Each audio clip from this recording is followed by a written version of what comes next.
Today, I'm on a mission to find out the absolute best way to cook arrowroots. Let's see if I can nail this recipe. Arrowroots are one of those underrated ingredients that can seriously elevate your meals. They have this unique texture that's a bit starchy and a taste that's often described as a mix between a potato and a sweet potato. What I love about them is how versatile they are in cooking. One of the biggest challenges with cooking arrowroots is figuring out how to bring out their natural flavors without losing their nutrients. A lot of people end up with arrowroots that are either too mushy or too hard, and that's usually because of improper cooking.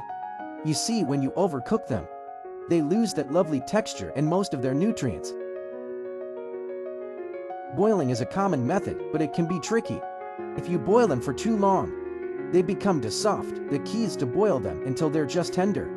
Baking is another great method. It helps retain more nutrients compared to boiling, and it brings out a natural sweetness in the arrowroots. Frying, of course, adds a crispy texture that's hard to resist. For frying, it's best to slice the arrowroots thinly and cook them at the right temperature so they get crispy without absorbing too much oil. The challenge with frying is getting that perfect crunch without overcooking the inside.